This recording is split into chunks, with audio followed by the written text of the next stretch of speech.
Prof à domicile 261.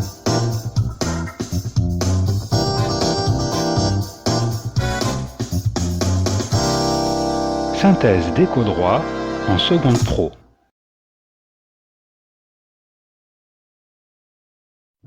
Alors nous allons essayer de comprendre l'organisation judiciaire du système français, donc l'organisation de la justice française. Donc vous pouvez prendre vos supports d'éco-droit, que ce soit un livre ou vos fichiers dans la tablette. Pour ma part, je vais prendre l'organigramme qui est proposé sur le site du ministère de la Justice. Donc l'avantage, c'est qu'il est à jour. La mise à jour date de février 2020. Mais même si vous avez un support, c'est pareil. C'est globalement pareil. On va voir cependant qu'il y aura quelques petites modifications si jamais votre support n'est pas à jour. Mais sinon, quelle que soit la présentation dans votre livre ou sur votre fichier numérique, de toute façon c'est la même chose puisque le document officiel a forcément inspiré les éditeurs. Alors pour comprendre l'organisation de la justice française, il faut bien comprendre d'abord qu'il y a ce qu'on appelle deux ordres. On les voit ici, nous avons l'ordre judiciaire et l'ordre administratif. On va commencer par comprendre l'ordre administratif. Donc l'ordre administratif, c'est en fait ce qui permet de pouvoir régler les problèmes qu'il y a entre les particuliers et l'administration. L'administration avec un grand A. Qu'est-ce que c'est l'administration avec un grand A? Eh bien c'est tout simplement l'État et aussi ce qu'on appelle les collectivités. Par exemple, une collectivité, c'est la région, le département, la commune. Donc ça, ce sont des collectivités. Mais après, on a aussi, qui peuvent rentrer là-dedans, les établissements publics ou tous les établissements qui sont chargés des missions du service public. Donc l'ordre administratif va régler les problèmes entre les particuliers ou les entreprises qui ont un souci avec un organisme d'État ou un organisme public. Donc ça, c'est pour l'ordre administratif. Et du coup, l'ordre judiciaire, ce sont tous les autres types de problèmes. Donc principalement, ce sont les problèmes entre les particuliers entre eux, ou les particuliers et les entreprises, ou les entreprises entre elles. Voilà, donc ça, c'est la grande distinction au niveau des deux ordres. Donc nous voyons que l'ordre judiciaire se décompose en deux parties. Nous avons les juridictions civiles et les juridictions pénales. Donc quelle est la différence entre les deux?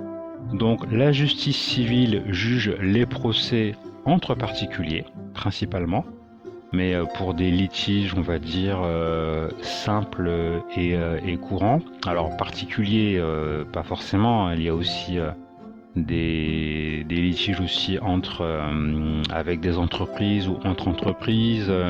Il y a des litiges entre salariés et employeurs, mais ce sont tous les actes de la vie civile. Et la justice pénale, quant à elle, c'est tout ce qui concerne les infractions, les contraventions, les délits et, plus grave, les crimes. Donc s'il y a des choses qui sont pas trop graves du domaine de la vie civile, principalement ça ira dans les juridictions civiles, et pour tout ce qui va être grave, ça sera traité au niveau des juridictions pénales. Maintenant qu'on a compris qu'il y a deux ordres, il y a un autre grand principe dans la justice française, c'est ce qu'on appelle le principe du double degré de juridiction. Alors, qu'est-ce que ça veut dire? Le double degré de juridiction, on le voit sur ce schéma. On a ici marqué premier degré, et ensuite on a marqué appel deuxième degré. Le premier degré, c'est le premier jugement. Vous allez aller dans un tribunal, vous voulez vous plaindre de quelque chose concernant une affaire, quelle qu'elle soit, il y a un tribunal qui va se réunir, qui va prononcer un premier jugement. Vous, peut-être, vous n'allez pas être content, ou bien votre adversaire ne sera pas content non plus. Il aura donc la possibilité de faire appel. Et c'est là où on va rentrer dans le deuxième degré. Donc qu'est-ce que c'est l'appel? Si justement on n'est pas content du premier jugement qui a été rendu lors du premier tribunal, on va demander à ce que notre affaire soit réexaminée par un deuxième tribunal qui ne sera pas le même. Et donc, c'est là, si on décide de faire appel, toute notre affaire va être jugée à nouveau. Donc c'est le principe du double degré. Je ne suis pas content de quelque chose avec quelqu'un, je passe au tribunal, la première fois, il y a un premier jugement. Je ne suis pas satisfait de ce jugement, ou que je sois celui qui demande ou celui qui reçoit le jugement, je ne suis pas satisfait, je veux le contester, et bien j'ai la possibilité de faire appel, et donc je monte au deuxième degré pour que l'affaire soit à nouveau réexaminée. Et donc là, ça se situe au niveau des cours d'appel. Et il reste une troisième possibilité, mais ce n'est plus de l'appel, on n'appelle pas ça le troisième degré, ça sera le contrôle de pourvoi en cassation, où en fait la Cour de cassation, parce qu'il n'y en a qu'une seule en France, elle va simplement juger si le droit a été respecté dans l'application des jugements. Donc concernant le principe de double degré de juridiction, voilà, c'est un principe qui est très important, donc ça il faut absolument le retenir, parce que quels que soient les tribunaux, c'est un grand principe qui est aujourd'hui applicable et important dans la justice française. Alors au niveau des juridictions civiles, donc nous avons ici 3 branches. Donc on va commencer ici avec le tribunal judiciaire et le tribunal de proximité, qui auparavant était le tribunal d'instance et le tribunal de grande instance. Donc ils ont été renommés aujourd'hui différemment, mais le principe reste le même, puisqu'il y a une distinction en fait. Pourquoi est-ce qu'on ira soit à l'un soit à l'autre? Ça va être par rapport à la somme du litige. Donc on garde toujours la barre du litige de 10 000 €. C'est ce qui permettra de choisir dans quel tribunal on va. Alors le litige, qu'est-ce que c'est un litige de valeur de 10 000 €?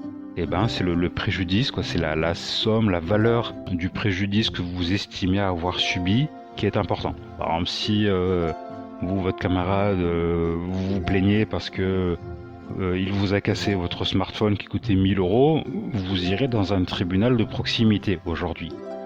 Maintenant, si ça concerne une maison qui est d'une valeur de 100 000 € ou 150 000 € ou un appartement, et que vous êtes en litige avec ça, là vous irez au niveau du tribunal judiciaire.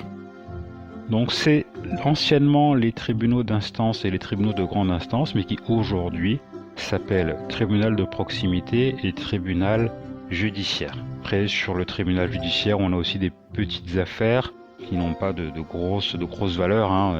Si on parle par exemple des cas de divorce, des questions d'autorité parentale, ou voilà, des choses qui n'ont pas forcément une grande valeur. Voilà, ça permet encore de distinguer et de séparer la charge administrative de travail. Ensuite, nous avons le tribunal de commerce, qui va opposer principalement tous les commerçants entre eux, donc essentiellement des entreprises, des sociétés, des artisans. Donc c'est surtout le tribunal du commerce, c'est surtout entre commerçants et entre les sociétés. Donc là, ce ne sont pas des juges à proprement parler tels qu'on les voit dans les tribunaux, ce seront des professionnels du commerce qui souvent dirigent les sessions.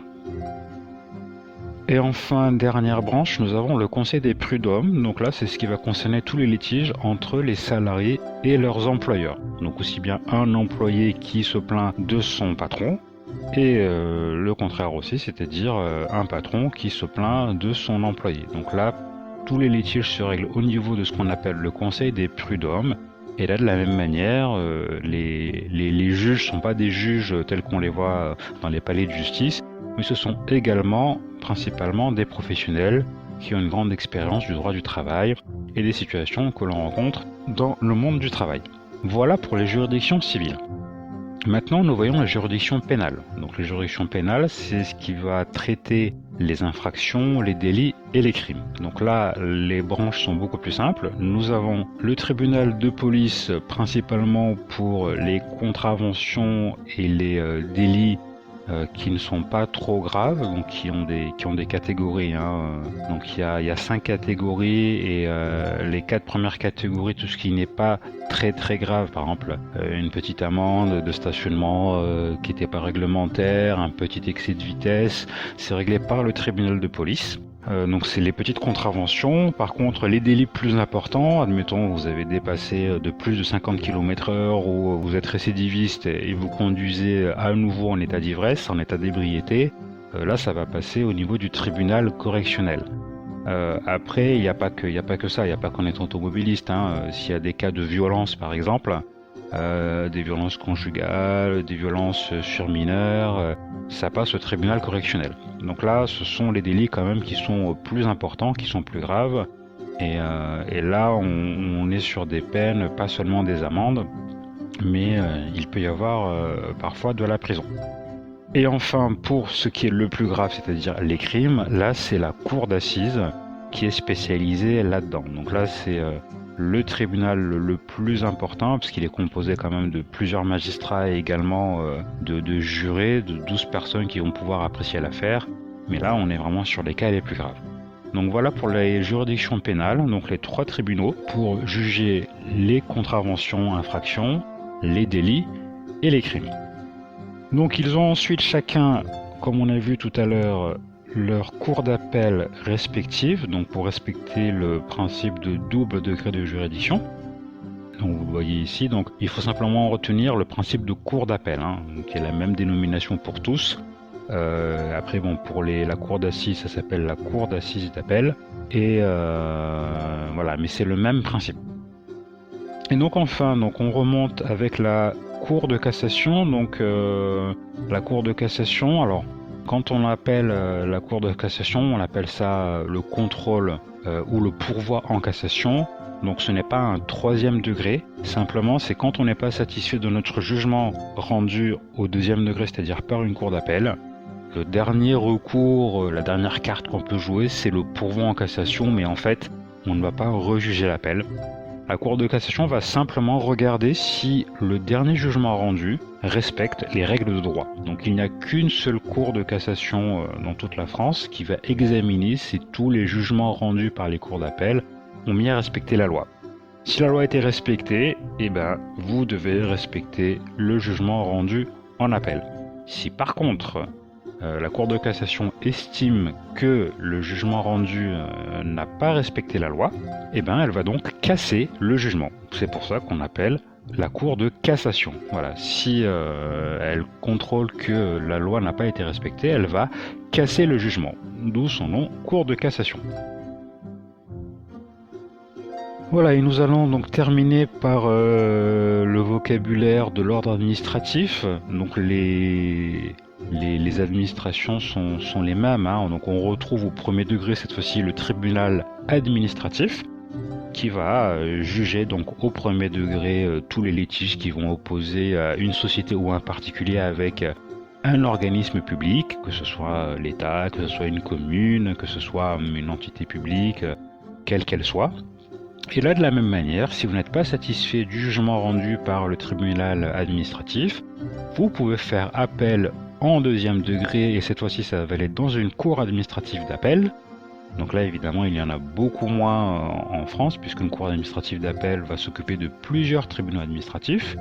Et là, de la même manière, si jamais vous n'êtes pas satisfait du jugement rendu par la cour administrative d'appel, vous pouvez faire aussi un dernier pourvoi, un peu comme avec une cour de cassation. C'est que cette fois-ci, l'institution qui va s'en occuper, c'est le Conseil d'État. Donc cette institution, le Conseil d'État, est l'organe hiérarchique le plus élevé pour l'ordre administratif. Et donc c'est lui qui va juger, qui va estimer si le dernier jugement rendu par la Cour administrative d'appel est correct ou pas. Voilà. Donc on respecte le même schéma avec l'ordre judiciaire. Voilà, ce sont les mêmes grands principes qu'il faut retenir. Donc pour résumer, vous avez pour l'organisation judiciaire française 2 grands blocs qui sont l'ordre administratif et l'ordre judiciaire. L'ordre judiciaire se décompose en un bloc de juridiction civile et un bloc de juridiction pénale pour tout ce qui est infraction, contravention, délit et crime. Et ensuite, ce qu'il faut surtout retenir, c'est ce fameux principe de double degré de juridiction. Au 1er degré, vous passez un premier jugement. Vous n'en êtes pas satisfait, vous pouvez faire appel dans la cour qui vous concerne. Il vous est rendu un second jugement.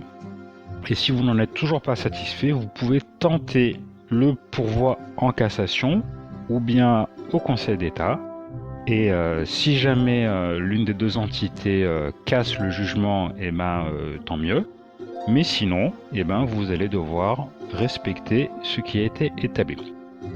Ça y est, nous avons fini le cours sur l'organisation de la justice française.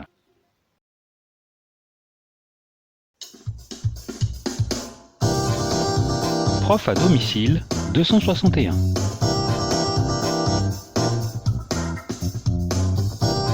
Pour plus de vidéos, abonnez-vous.